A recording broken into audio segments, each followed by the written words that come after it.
يا ابني انت متأكد ان العريس اللي جاي ده كويس؟ طبعا يا بابا متأكد. طب هو اسمه ايه؟ معرفش. طب هو مين واهله مين؟ برضه معرفش. طب شغال ايه؟ معرفش برضه. يعني انت دلوقتي متعرفش هو مين ولا شغال فين ولا ساكن فين؟ اما انت جايبه بقى لازمتك انت؟ ما هو مش انا اللي جايبه يا بابا. مش انت اللي جايبه؟ امال مين اللي جايبه؟ صاحبي يا بابا. صاحبك مين؟ هو عايز يكون واد السرسجي هو يا بابا. طب اتصل عليه بسرعه وقول له ما تخليش يبعته. اهو وصل. طب روح افتح له، يمكن يطلع عريس ابن ناس، يمكن.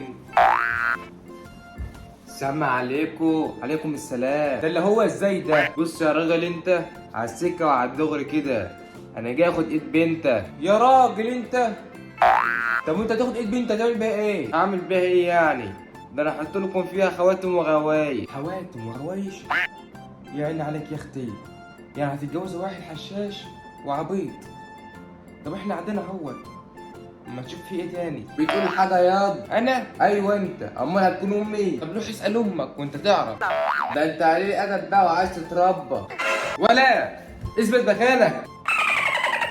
انت عايز تمد ايدك على لقى؟ طب ابويا ماشي، امي برضك ماشي، اختي يا ريت، لكن لقى ده من سبع المستحيلات.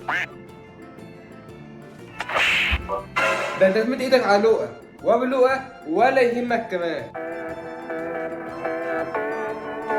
ايوه يا ولد. قلت ايه يالا؟ انا راجل وراجل كمان قوي. ده باين انه يوم مش معدي ولا ايه؟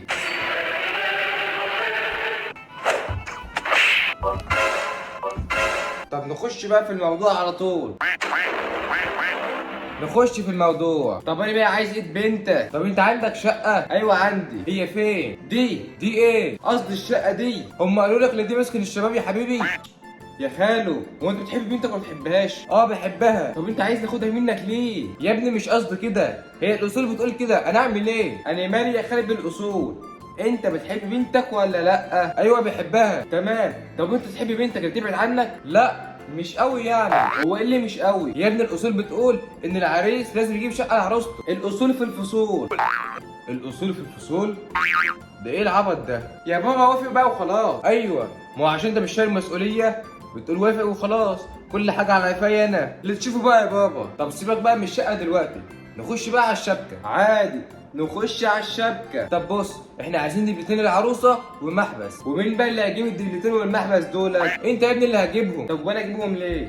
هو انا اللي هلبس الدبلتين والمحبس؟ ده انت بنتك اللي هتلبسهم، يعني انت اللي تجيبهم. صدق بقى اللي انت عايز ايه الادب وعايز تتربى.